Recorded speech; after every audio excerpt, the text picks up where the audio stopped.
drivers behind the line.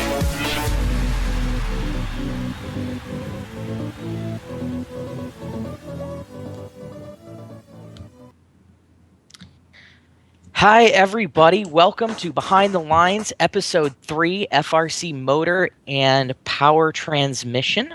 We're really excited to have a favorite guest of ours, Ken Stafford. I'm Evan Morrison. I'm here with Ty Tremblay as your GameSense hosts. For those of you who haven't watched a Behind the Lines episode before, we run an hour-long episode with a presentation by our esteemed expert, followed by a live Q&A session. For the latest updates from GameSense, also make sure to like us on Facebook and follow us on Twitter.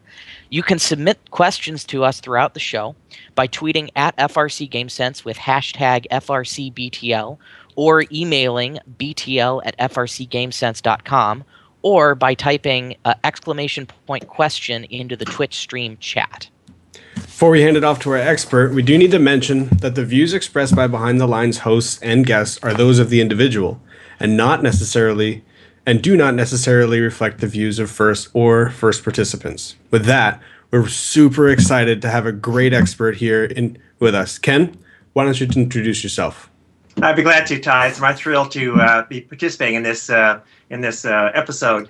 Well, I've been involved with FIRST since 1998. I'm currently the director of the Robotics Resource Center here at WPI and an associate professor in mechanical engineering and robotics engineering. And we're here to talk about one of my favorite subjects. All right. So we'll get the presentation up here in a second. I guess we'll re-mention the question bit that you can submit questions to us throughout the show. Tweet at FRC GameSense with hashtag FRCBTL. Email us, btl@frcgamesense.com, or by typing exclamation point question into the Twitch stream chat. And I think we're just about ready to get started. Cool. All right. So here to talk about DC brush motors and power transmissions. And as I said before, it's one of my favorite subjects because no matter what kind of robot you're going to develop or design, you need to have that. Next slide, please. Yeah, so let's just make sure we understand what a brush DC motor is. First off, there are big magnets in it, as you can see from the arrow there. That's the stator. And then there's a rotor, of course, is the electromagnetic rotating portion. The brushes are actually part of the commutator, and they're the little parts that get dirty and nasty and wear out eventually, but they also enable this motor to work.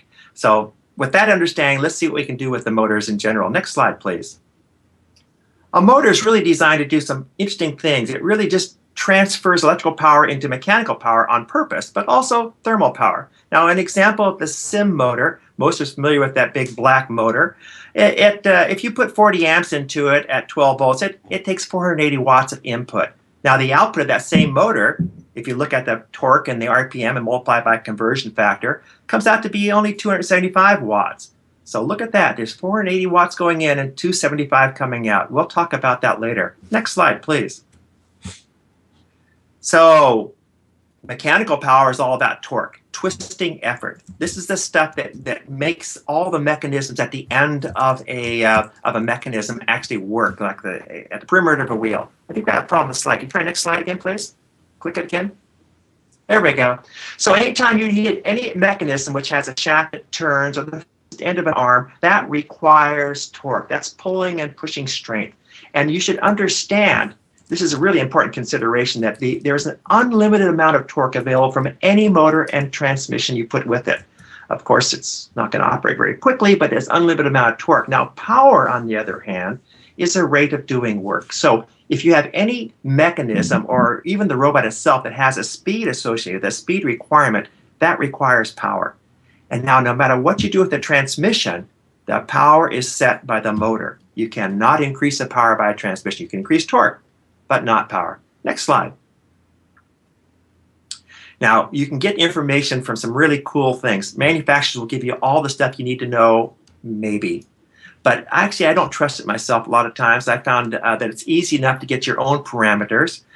Some years ago, we tested this particular motor. It's called a Van Door motor, a pretty handy motor. And it turns out to manage to understand the entire performance curve of any motor only requires 4 parameters. If you simply know what happens when there's no load and at full voltage, you measure that little bit of current that goes in there and you find the RPM.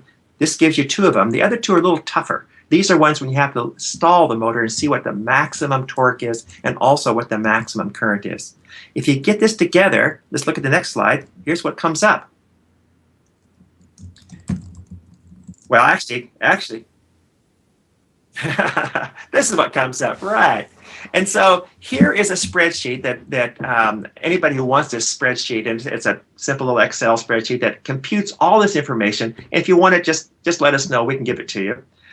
This particular data is what I did about 7 years ago for that Van Door motor. And you'll notice in the green the areas I actually measured. The rest was just generated. And this is pretty useful information. You can see all sorts of things about here, but it doesn't give you the clarity of how to operate your motor perhaps. So if you take this information then and you convert it into a graph, you come up with the next slide. And this is the one that I particularly want you to understand. This is called the performance map. Now, the performance map is based upon a parameter. It's coming up, I hope. How about a click? There we go. Okay, so everything's based upon torque, which is on the bottom there. And you see that the speed is that black line that goes all the way down. The blue line is the current, and that red line is the power requirement. This is going pretty fast. We're going to actually look at it and talk about it just a little bit in detail here. First off, notice that the speed is at maximum when there's 0 torque on the motor. This is called free running speed. And as you increase the pressure and the demands on the motor, the torque goes up. The speed degrades linearly down till it gets to that stalled torque. Now, the blue line there is indicating the current that's actually going in to provide that torque. It's also linear. The more torque you put on the motor, the more current is required. Now, the curious line is perhaps that inverted parabola. This is the power line. This is one that's really important to understand what's happening there. The little inverted kind of parabola squeezed over, and to the left there is actually the efficiency of the motor. The efficiency of the motor is something also we'll talk about, but you notice it's not symmetrical about the maximum power. The final line on here, which is really pretty interesting to observe, is the one that goes up, shooting off to the past the top on the left side of the curve. That is the potential thermal power being generated, and it goes way off this chart. The thermal power that motors can produce is amazing. When you see a performance curve like this, notice that everything on here is based upon the full rated voltage. If you reduce the voltage, different things happen, and we can talk about that a little bit later during the question and answer period perhaps. Next slide, please. So what we get from that curve and from that spreadsheet is that the maximum torque of any DC motor occurs at 0 RPM, which is a very convenient thing for a robot, by the way. It means that if you can move at all, it will come off of 0. If it doesn't come off of 0, it'll never move. It also produces 0 mechanical power at that torque. Now, this may be curious until you understand that maximum power, or power in general, is going to be torque times RPM, and of course, the stall, there is no RPM. It also produces maximum thermal power. Now, if you looked at that, most of us know about sim motors. You know, it can draw about 130 amps when it's stalled and 12 volts. That comes out to about 1,500 watts, which is curiously about the same output as most hair dryers are. Now, and we know how hot a hair dryer gets. Imagine that's inside a sealed motor. Now, even the little Van Door motors and even window motors can absorb 20 amps, by the way, which is what a cigarette lighter in old cars used to absorb. And of course, that's hot enough to light up a cigarette in just seconds. So understand the amount of heat that is potentially going to develop inside of a motor if you let it stall. Next slide, please. So a little bit more on these motors. Understand that from that, we said that the maximum power will always occur at 1/2 of the stall rated torque. And also at 1/2 of the stall current, and it's at 50% of the free running speed. Now here's the dilemma. If you turn out you need a 50-watt motor and it says, oh, here's one, 50 watts, 10,000 RPM, you're guaranteed one thing.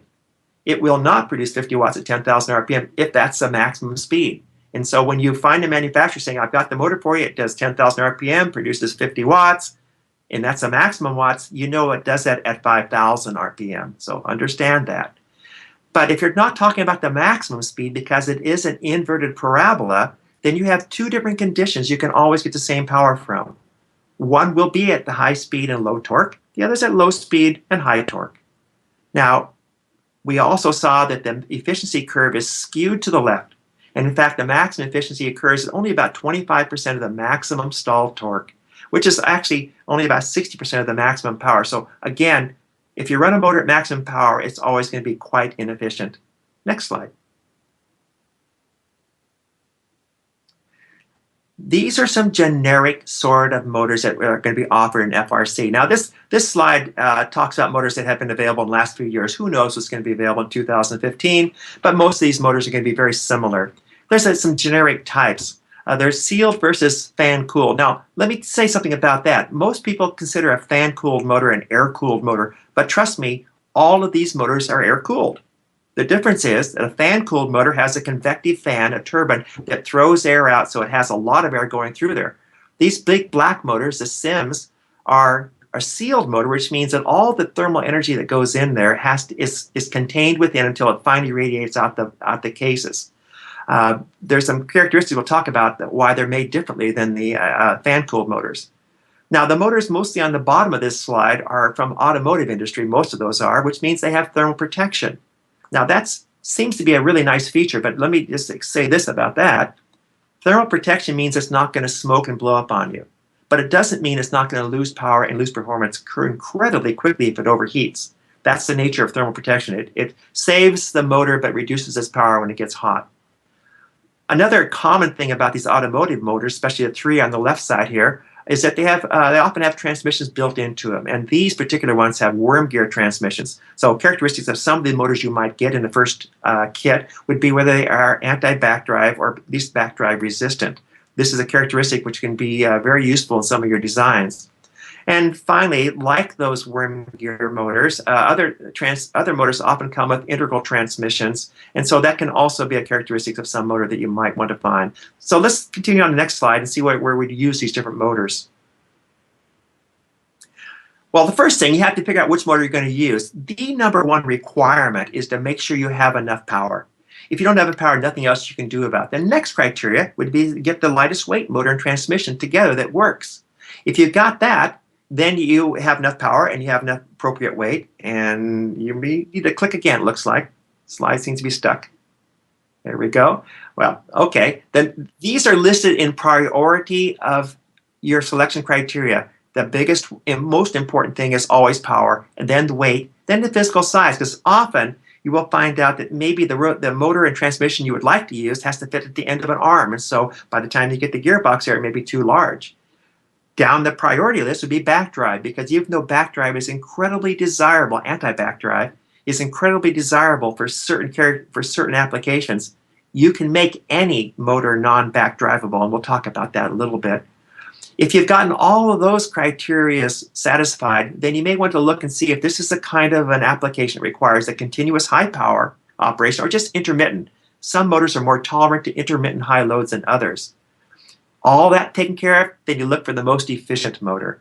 The most efficient motor simply means you're going to have longer battery life, and it's going to not heat up as much as it could if it was less efficient. And I hate to tell you this, but for anybody who's new in this, you'll find out that at some point you run out of all the motors you'd like to use, and you use whatever is left. And that often ends up being window motors or whatever you find that actually is there, but it's the only thing you have left to use because you have a finite number of motors of each size and character that you can use. Next slide, please. So where do we use these things? Well, those big guys, especially like the SIM motor, which are sealed motors, again, they're air-cooled, but they have to radiate through the black cases. These are low-speed, high-torque motors, which means they don't need a lot of gearing in order to develop the kind of high torque you need for very heavy loaded conditions. They can also, because they have a very large amount of thermal mass, in other words, they take a long time to heat up, they can hold intermittent very high loads without damage. They are, again, because of that thermal mass, heavy by nature. So when you use these, you normally like to use them very low in the chassis because they are amongst the most powerful motors that you can get in FRC. You put them for the highest power applications. But even if it's going to be operating an arm that may be up high, make sure the motor itself is located low in the chassis because they are very heavy for the amount of power they produce. Next slide. Producing almost the same amount of power are some of the fan-cooled motors. For example, these are some Fisher-Price motors, but the Bain bots are right up there as well. And in fact, with the current limitations we have on the amount of current you're allowed to put through motors, some of these motors will produce as much power as the sim motor does at much lower weight. So they can do very high power and very much lower weight. They get high power not through high torque, but other high RPM. And that means, of course, you must have a fairly complex gearbox if you want them to go into a high torque condition like a driveline or an arm. Because they rely upon high-speed fans to keep them cool, they're intolerant of high torque. Because once the high torque comes, the motor speed goes down. That means the fan stops fanning and they overheat. So the best application for these guys is something which requires continuous high speed. Ideal for shooters or for fans where basically they spend their all day at nearly their highest RPM and they'd be very, very happy. They'll operate all day, very low current, and it won't overheat. Next slide. Commonly, you get a lot of worm gear motors. Now, the one I've shown here in this slide is a Van Door motor, which has been usable for the last couple of years. Who knows if it's going to be this year or not. But there's a whole series of worm gear motors that have been offered ever since I've been in FRC. And so these they're all from automotive applications, which means they all have thermal protection. They won't smoke. They will get overheated, and they will lose power when they get overheated, especially noticeable in the torque they put out. But they will recover eventually. Because they are sealed motors, they're also heavy. They have a lot of thermal mass in them. And so again, for their power, they're quite heavy. Make sure you put them down and low into the chassis. Because they have worm gears, they're back drive resistant, which means that they can resolve some of the issues of having to have high continuous power to hold something up or hold up an arm or hold your robot up. So they're good for that. Keep them low in the chassis. Ideally, we use these on things which require not a lot of power, but want to have very smooth operation. For example, an arm, shoulder, or a turret of some sort of a rotating structure. Very good for that. Next slide. Ooh. Yes. So an example here. Let's see how we would redesign around our criteria. Let's say we had a 100-pound robot. We wanted to lift it 3 feet in 10 seconds. This is a mechanical power problem. It's a simple change of energy over time. And so if you did that, you would find that we needed all of 300 foot-pounds in 10 seconds multiplied by a conversion factor comes out with 40 watts. Now that we've determined the power required, we look to see which motors have that power. It turns out in 2014, over half of the motors that were offered that we could use did provide that much power. But now you start taking out the motors that are already being used. For example, the more powerful ones are probably going to go into the drive line or into some high-speed lifting arrangement. So in this case, a motor that might be a good one would be the one that we previously looked at, which is the Van Door motor, because it does, if you recall, it does create a maximum of 50 watts. So let's use this motor and go to the next slide, please.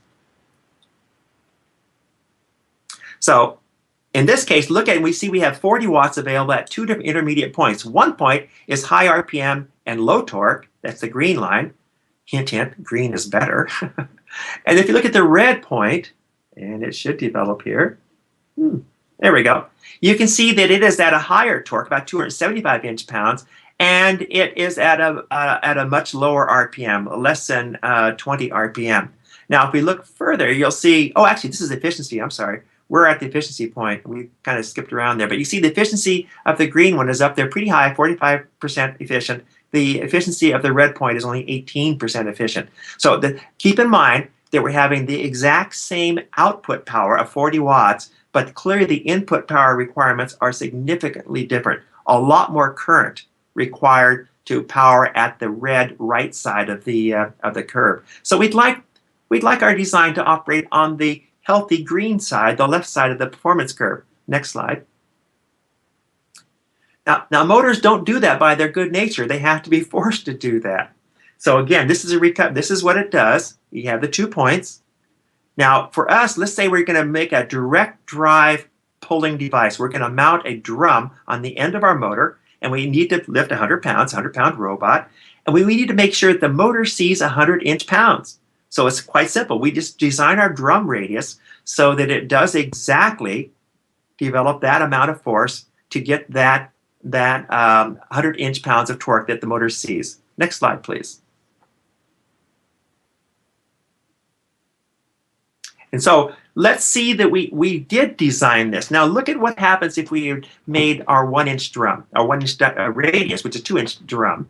A 1-inch radius drum, the motor condition says, hey, this is what I'm supposed to do. I'm working, is fine, and I meet my specification exactly. It takes me exactly 3 seconds to do that climb. Now, ironically, if I go to the other bolded one, the 2.75-inch radius, it would also accomplish the exact same climb rate because it's still at 40 watts, but now the motor is working hard and it's starting to get hot. Now notice that if I go smaller than 1 inch, the motor is really happy. It's operating far on the left side of the curve. It's staying cool, but notice I'm no longer able to meet my specification because the power is actually not 40 watts. So it's going to take more time to climb, although the motor is very happy. If I do the other end and I go too large and go outside the 2.75 inch, then the motor not only isn't making the climb at the rate I want because it's not enough power, but it's also getting very unhappy, being very, very hot. Now, in the middle, you see what happens if I make a drum that's between the 40-watt diameters. It turns out that, well, the motor is starting to get a little bit warm there, but it's actually creating more power, which means I'm actually exceeding my specification. I'm actually going to climb faster than I intended to if I actually have like a 1 1/4 or 1.5 inch radius drum. Next slide, please. So, a couple of details here that we need to worry about for the design details. It's very, very important, as I said earlier, to not have to have anything that has to be held in position by active motor torque. Because when you are providing torque and the motor is not turning, that is by definition a stalled condition, which means that all of that current that is going in to produce that torque is going straight into thermal heating, and it will overheat a robot or device very quickly. So I've given you a couple of ways that you can make a non-back drivable motor or transmission intrinsically non-back drivable. You can make it non-back drivable by either adding a one-way clutch like this one on the left side, or by having a ratchet like the one on the right. Now, the advantage of the one on the left side, if you don't understand that, is that this is a one-way clutch that operates a disc brake, adjustable disc brake. And so when the motor is actively pulling on the cable, the clutch is disengaged, so the disc is not turning in the friction area. But if you tried to drive the motor the other way, for example, if it tried to unwind, then it torques the one-way coupler the opposite way, so now it engages the disc, and you set the pressure on the drum such that, or the disc brake, such that it will hold in position with no power being required. So in order for this motor to actually go down, it actually has to provide a small bit of power to overcome that drag brake, but it works really, really well, and it's incremental and does fine. The ratchet on the other side, on the second token, would actually hold position very nicely because the ratchet takes all the force off of the motor. But to release the position, you have to lift up the ratchet, and then again you're in a condition where you're having to hold active power to hold the position from going too quickly. So it's an inelegant method, but it still works. Next slide, please. Now, all along we were talking about motors and what they can do, and if you're really lucky, you can do it just exactly with the motor, but you're probably going to need a transmission. And here's what transmissions can do for you. They can change the output speed and torque, they can change the direction, they can physically separate the motor from the device. This is what they're designed to do. But they will always do this. You should always understand that anything you put on downstream of a motor will always reduce the net power available. Torque can be increased, speed can be increased, but power only goes downhill. And so you can't make a motor more powerful by gearing. You actually make it less powerful by gearing. Next slide, please. So let's talk about some basics of transmissions. First off, spur gears and chains and sprockets, it's all about the number of teeth. And you should understand intrinsically how to find that is by this thing called the gear train, or also known as the speed ratio. And it really is a simple little term, which is the product of the numbers of teeth on every driving element divided by the product of the numbers of teeth on all the driven elements. And so whether you're using gears or sprockets, the same equation works. It's also equal exactly to the rotating speed into the transmission divided by the rotating speed out of it. That's why it's called a speed ratio. Now, because speed and torque are inversely related for power, when you look at the torque ratio, it is the inverse. So it's torque in divided by torque out. But in this case, since torque is force times distance, the force is dissipated by friction. And so you have to multiply that by the system efficiency. And system efficiency is quite good for most transmissions, but we'll talk about that a little bit later. Next slide, please. Okay, so there's a bunch of elements here on this particular transmission, and so this has got a two-stage. This is a speed example. There are 2 gears and there are 2 sprockets, and so I am having a problem with my slide here. Can you click again, please? Okay, well, you can see then from the 18. And I can't quite see it on here. I think the 16 tooth, I believe, is the 14 tooth. I can't quite. Okay, there's a 16 tooth gear driving the 54 tooth gear, and so that's a driven and a driver and driven versus. And then we have an 18 tooth sprocket driving a 28 tooth sprocket. So you multiply those out, you see that the overall speed ratio is 0.19. So if I have a sim on the end of that, which looks like it might be, it's a 5,000 RPM motor basically, which means my output speed at that lower right drum there, roller, is going to be 950 RPM. So that's an example of how to use this to calculate speeds. Now let's look at torque. Next slide.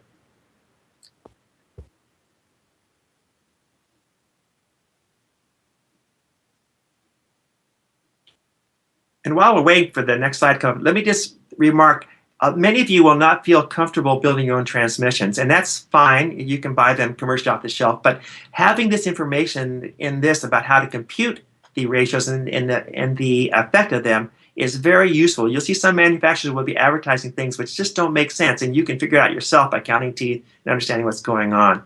So I think this is designed to be the torque example, and we're using the same exact gearing with the same speed ratio. But now in this case, we're going to see what happens to the torque. So there are 2 stages. It's a 2-stage transmission, and every stage has its intrinsic loss. It turns out that the losses are about the same for gears and roller chain, about 5% per stage. So we need to multiply those out to find the overall system efficiency. So let's say we calculate through our testing, we needed 20 pounds at the edge of a 2-inch roller. That would compute to the torque we need at the output. And so if we have that 20 pounds, that means we need 20 inch-pounds of torque in the output of the transmission. And now we can go back and see what is the input requirements. If you do the math on that, you'd find that we need 4.2 inch-pounds of torque at the motor. Now, if that was indeed one of the small sims that we saw there, then you would find out, going through the data, you'd find that, well, that requires 28 amps to develop 4.2 inch-pounds, which is an appropriate load for one of the sims like that. 20 amps is okay as long as it's not continuous. Most of those sims can handle up to the 40 amps for short bounds of time. Next slide, please. Okay, on to chain and sprockets. Chain and sprockets are defined not by, well, they're defined by a chain number, which is an interesting thing. It is determined by the pitch of the chain, and the pitch, again, is the distance between 2 rollers.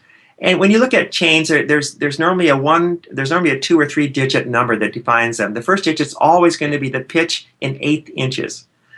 So a number 25 chain is a 1/4 inch between the pins, which means the sprockets are 1/4 inch between the teeth. The second digit is either going to be a 0 typically or a 5. If it's a 5, that means that it actually is a low-cost chain with non-precision bushings in the rollers. If it's a 0, that means it's a much higher efficiency, better chain, but you won't find them very often.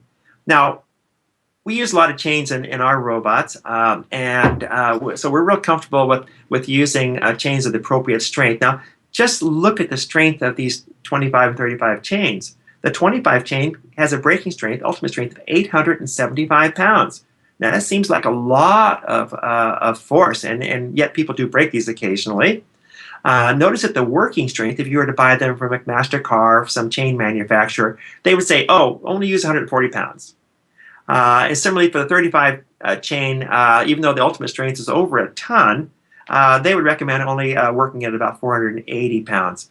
And this is because they're industrial chains. They're designed for industrial duty and life expectancy, which will be so many billion revolutions, maybe, of a sprocket. And it's going to include a factor of safety for intermittent, jerks and snaps of the chain. In our own designs, we typically take the ultimate strength, and then we use a factor of safety of 2 to design around it. And we find that we don't break chains. Next slide, please. A couple other details about designing around chains. First off, the sprockets will be available. You don't want to go smaller than 12, although you can by 8s. And that has to do really with the fact that a small chain, like a small sprocket number, really causes excessive wear and also vibration. If you go larger than 75 teeth, then you have another problem with this chain loss. In other words, the chain, once it gets any kind of wear in it at all, will start no longer fitting into all the teeth, and it starts to jump off. So that's a practical limitation for it. Up above, momentarily, you may have seen a little bit of a blue arc on that top one, which is describing the chain wrap. You need to look at where the chain, how much of the circle of the chain is enclosing in the teeth. If you have less than 120 degrees, I guarantee you're going to get that dreaded snap, snap, snap, snap, snap as the chain develops torque. It'll start popping off of the gears, the sprockets. And that's both on a driver or a driven. You need to make sure you have at least 120 degrees of wrap. This particular example, it looks like about 150 degrees, which means it's going to be solid and not snap off that sprocket. If you if your system has less than 120 degrees, you may want to try altering the chain path through an idler or whatever to make sure that you can get that sort of a chain wrap. Is really important. The other part that's really critical, and people often forget about this as designers, is to plan for some adjustment in chain tension. People have this, they often talk about chain stretch. I would argue that if you've actually stretched a chain, you have so overwhelmed it in the design load that you should no longer be a mechanical designer. These chains won't stretch until they get within about 90% of their ultimate strength. In fact, probably 95% of their ultimate strength. But what will happen is a little bit of incremental wear in every bearing. And so it actually makes the chain a bit longer. So you need to make sure you have some way of adjusting that. And frankly, if you want to be most elegant about it, you'll make sure that if you have a 1/4 inch pitch chain, that you can have adjustment, which will take at least a 1/2 inch. So you want to always go 2 pitches worth of chain adjustment. And the reason for that is so that you don't have to use what's called offset links or half links. They're not as strong as a regular quick link, and so you try to avoid those. Next chunk, please. Next. Okay, so some things about gears. Now, gears are defined by pitch. It's actually diametral pitch. You look at the number of teeth on a gear and you divide by the pitch diameter, and that's going to be what's called the diametral pitch, or simply the pitch. It will normally always be an even number divisible by 4 until you get to very, very small numbers. But you'll never get to small numbers for robots we build, because something smaller than a 12 pitch is a massive gear that you would never see on an FRC robot. The larger the number, on the other hand, the smaller and weaker the tooth, because that means the more teeth there would be for the same inch of diameter. Now, you would think that the pitch would be great, that's all you need to know, but unfortunately there's also this pressure angle phenomenon. There are different shapes of teeth depending upon the way the forces are actually relayed at the contact points. Typically, they'll be 14.5 degrees or 20 degrees. These are industrial standards. The 14.5 degrees are a weaker tooth, but they are more efficient because they have more of a tangential force relationship. It's a better for transmitting force, but not as strong. Next slide, please. Okay, so some details about designing around gears, and you shouldn't be afraid about it. It's really very easy. The recommended gear sizes, 12 teeth to infinity. An infinite diameter gear is what's called a rack. It's a straight section. Now, if you go smaller than 12, you have a real problem with undercutting of the pinion, the smaller one, and it's very likely to break. You can get some smaller than that, but really avoid going smaller than 12. Now, if you have the same diametral pitch and the same pressure angle, they will all fit together. Every one, whether it's a rack or a 12 tooth or any tooth you want. For those of you who are, again, intimidated by building your own transmissions, understand that it's so simple If you're anybody who has a precision milling machine, any kind of a manual vertical mill, or even I guess you could do it with a really good drill press. I don't think I want to try that, but you can certainly do it with a mill. Can set up a transmission. The distance between the shafts is very easy to figure out. Simply the number of teeth divided by the pitch diameter, or the diametral pitch, divide that by 2, and you have exactly the inches that should go between the shafts. And again, these are pretty efficient. 95% per stage, 98 if they're in oil or grease, about the same efficiency as you get between a stage of roller chain. Next slide, please. Okay, you can't talk about gears without talking about worm gears. Everybody loves them, don't understand them. They say they're anti-backdrive, but it really depends upon that helix angle that I showed in the very first part there. It has to do with that angle on the worm gear. If it is a steep enough angle, it will be anti-backdrive, but if it's a shallow angle, it may be backdrivable. They are woefully inefficient.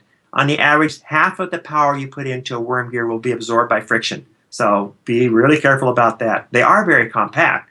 And the way you calculate the lead is very interesting too, the way you calculate the gear ratio.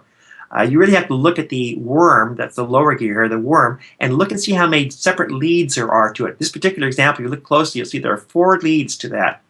And then if you count the number of teeth on the worm gear, which is the upper gear, you would find that there are 50 teeth on that. So the calculation is quite simple. The number of leads divided by the number of teeth on the worm gear.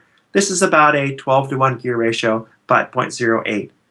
Do not use for high power because, again, you're going to lose most of your power through the friction on there. And because of that friction, you also have to have very bearing supports to hold both the radial and the tangential loads that develop on worm gear transmissions. Next slide. Okay, so some overall kind of conclusions about motors and transmissions. Real-world motors will not operate at the peak values you see in the performance maps or what the manufacturer claims. And the reason why is that batteries do sag, and voltage will be lost through conductors. There's lots of things that will happen. It never gets better than what they show. It will be worse. You also need to consider the mechanical transmission efficiency when you go from the load back up to the motor requirement. If you decide you need 100 watts to do an operation, then you go through a worm gear, then you actually end up needing 200 watts probably at the motor. So make sure you do consider that. Also, be very careful to note the reference voltage when you look at motors that are sold by manufacturers because it may not be what you think they are. Automotive use often use 10.5 because they want their motors to operate when there's no engine running. Now, I'm going to say one more word about this operating on these voltages. When you operate motors, you should plan to use them at full voltage for the speeds you want with 1 or 2 exceptions. If you decide you need to have a constant speed output, for example, a shooter or something that has to be at a very critical, encoder-controlled speed, then it's best to plan your gearing such that the motor can achieve that speed at less than 12 volts. That's so that when the batteries do sag, or that at the end of the match, you'll still have enough reserve to continue that speed as you're planning on. Next slide, please. Okay, operate the motors on the left side performance curve. That is the efficient side. And again, the fan-cooled motors should not operate anywhere near stall for over just a few seconds because they're going to be totally incapable of handling that.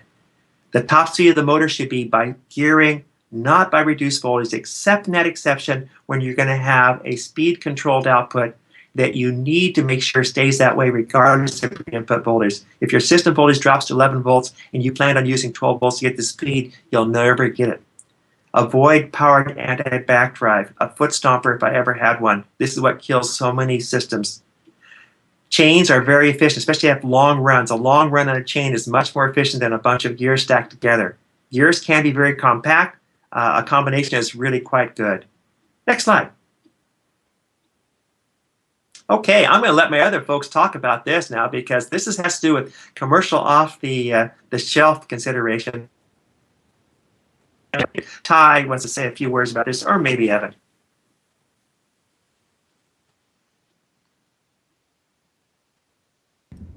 How about now? As I'm sure you guys know, there are 3 main vendors used in FRC. They are AndyMark, VexPro, and BaneBots. Now, you can also get FRC legal motors here, but we're going to be talking about the transmissions and the gear reductions that they provide.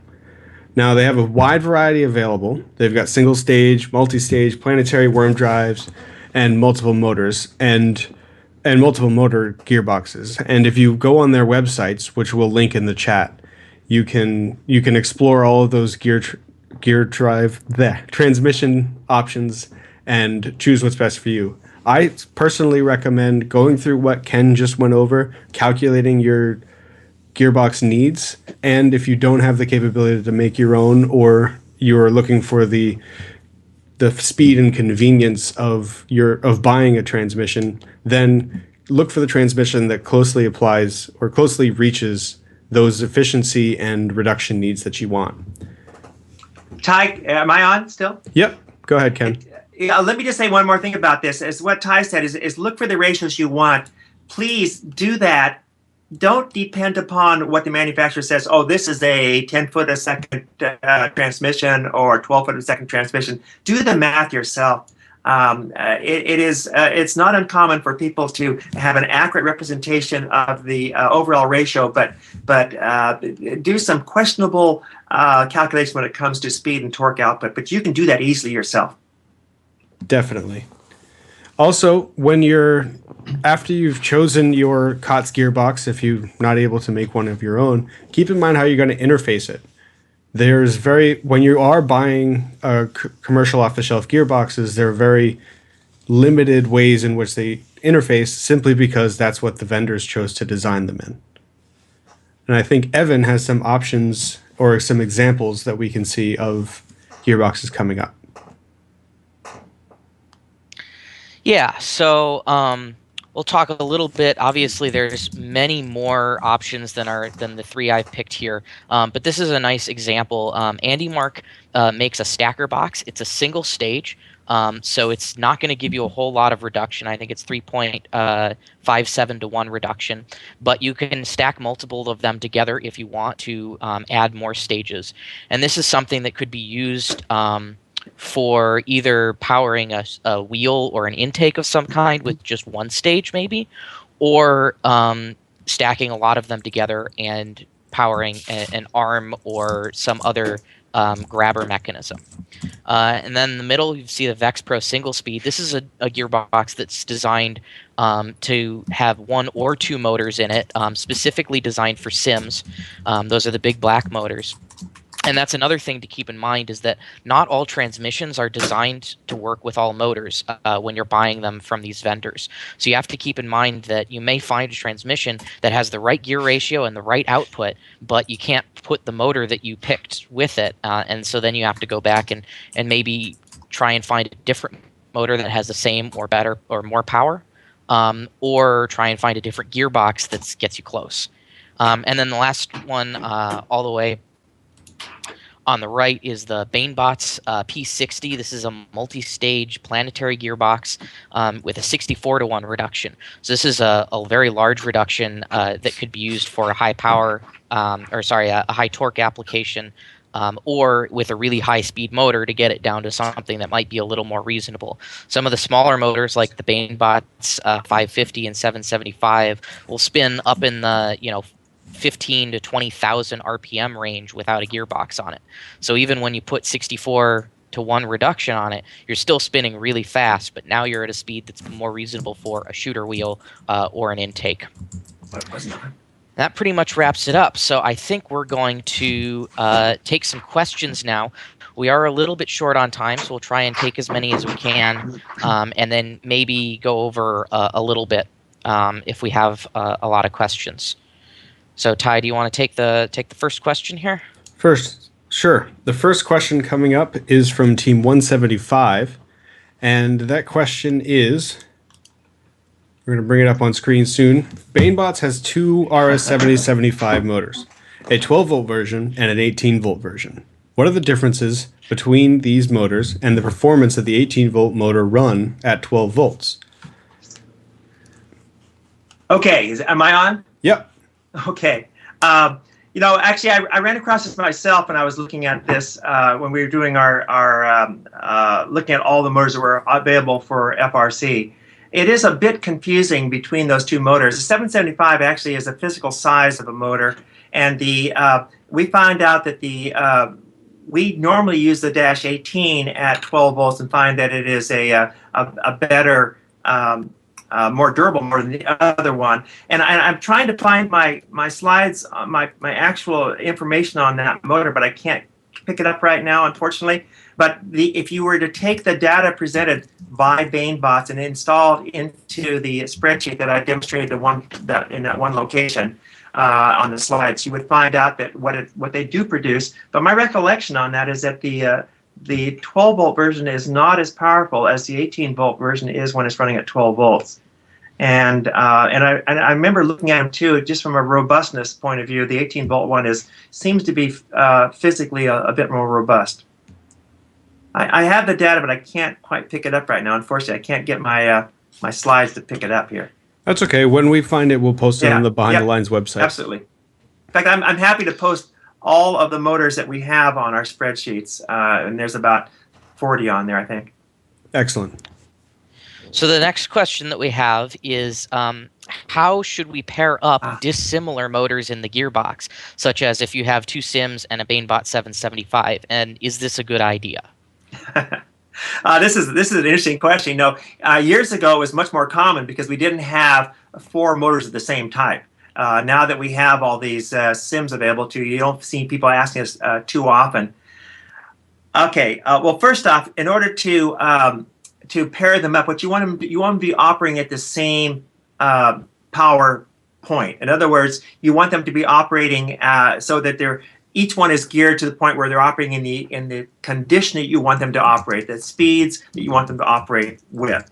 And you have to be a little bit careful about that because you have torque limitations, or excuse me, current limitations to these motors as well. Now, I think that both of these can handle up to 40 amps, so that's probably not going to be a big issue. But you want to gear them differently so that they're at the same relative RPM. So if you're going to operate the one at its high efficiency point, then it should match the high efficiency point of the other motor as well. So when they're not operating at the high efficiency point, they are now both being degraded equally, and they'll be participating in providing their equivalent power.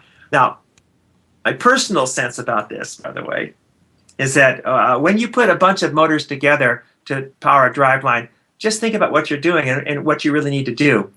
If you can spin all your wheels, and then that's all you need for motor performance. If you can spin all the wheels, and so the only advantage really of going with higher powered drive lines by 2 or 3 motors is to have the robot go faster. So you can have higher gearing and still be able to keep the wheels installing when you come up against a rigid obstacle.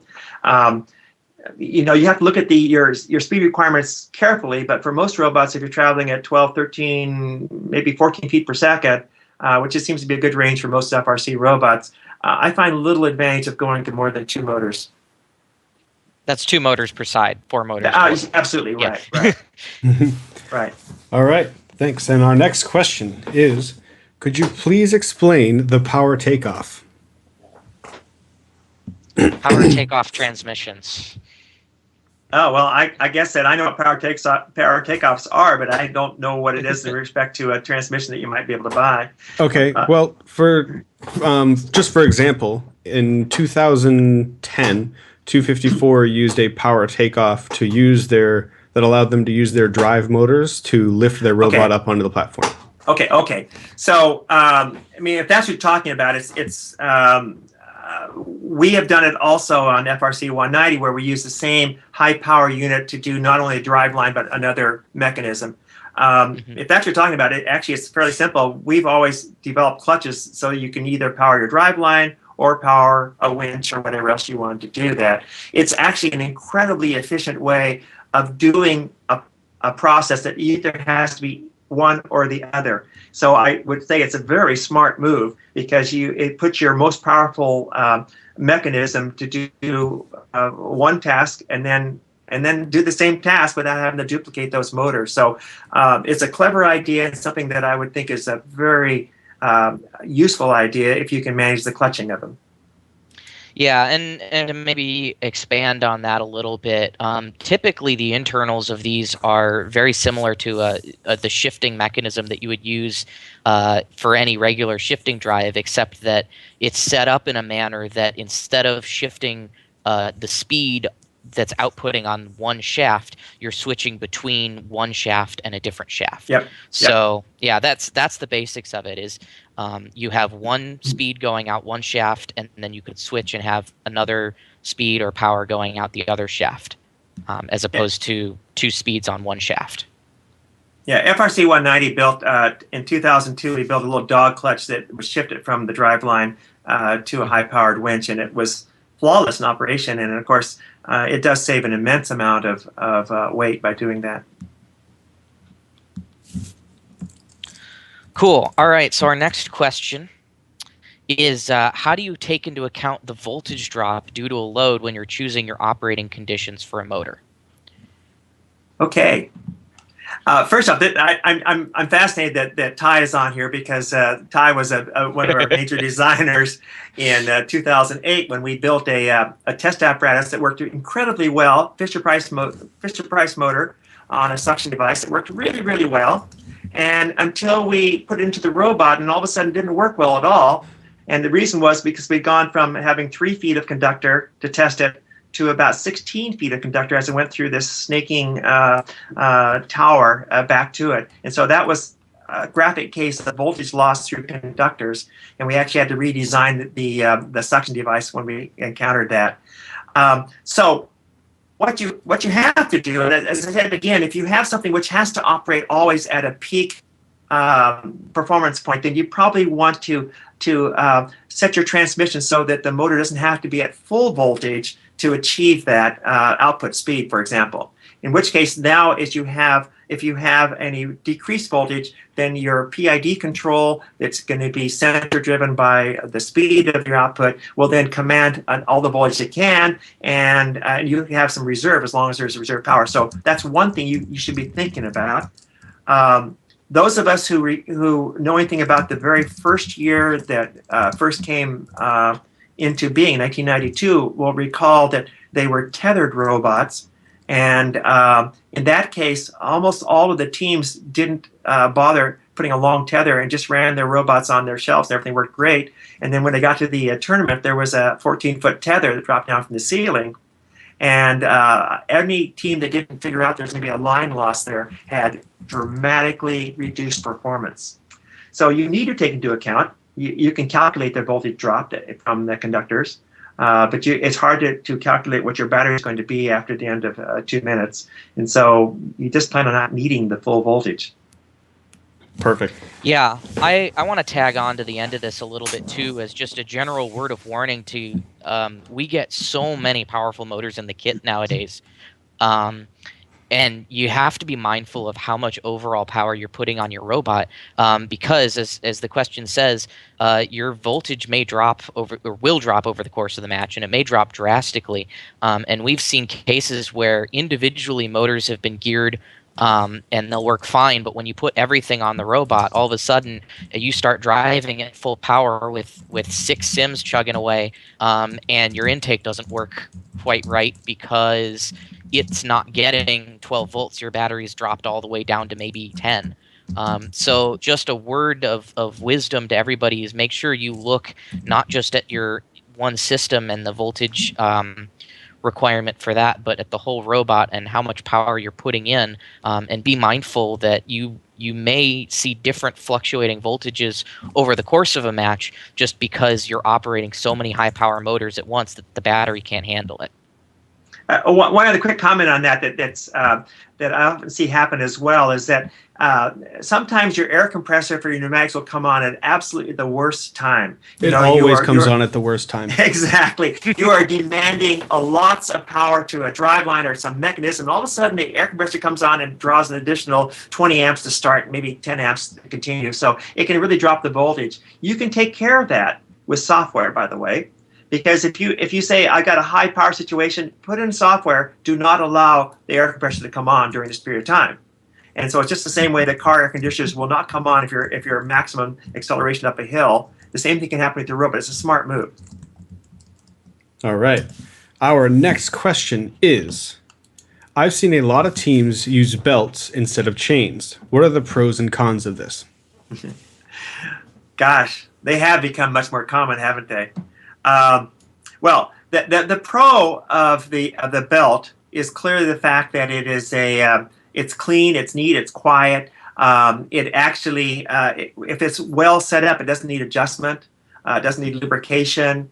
Those are all positives. It also can be a bit lighter. Those are positives. The negatives, the biggest negative is the fact that your design has to be committed to, because you can't simply change the length of a belt like you can with a chain. Take a link out or 2 links out. Say you decide you want to change the gearing. You're going to get a different sprocket for it. That's really easy with chain and sprockets. It's not easy with timing belts. Timing belts, you have to kind of commit to a design. That's what you're going to stay with. Having said that, timing belts are quite efficient. They're technically, a well-lubricated roller chain is slightly more efficient, but they're within the same realm. And so I see them becoming more and more popular. And as long as you have a very fixed ratios and don't need to ever change them, they'll be fine for you. All right. Cool. I think we're going to take one more question. And actually, while we're waiting for that one to come up, another note that is a difference between belt and chain kind of goes along with it's one continuous loop. You have to be mindful of assembly, really mindful of assembly with belts, because you can't take it apart and wrap it around something and put it back together. So you can get into a situation where you actually designed everything to fit properly, but you can't put it together because you've got a piece in the middle that you can't wrap the belt around. So the next question coming up here, and this is in relation to specifically spare motor and power transmission parts, is what spare equipment would you recommend that teams bring to an event? Okay, well, there's some obvious things. If you're going to use chain and sprockets, you need to have spare master links. You need to have, I would recommend you bring an entire spare set of chain and a chain breaker, because even though chains are amazingly robust, FRC teams have an innate ability to break them, either by picking up a bolt and running it through the sprockets or whatever. So those are easy things you should have. Now, when it comes to motors, we generally bring spares ourselves. Some motors are much easier to change than others.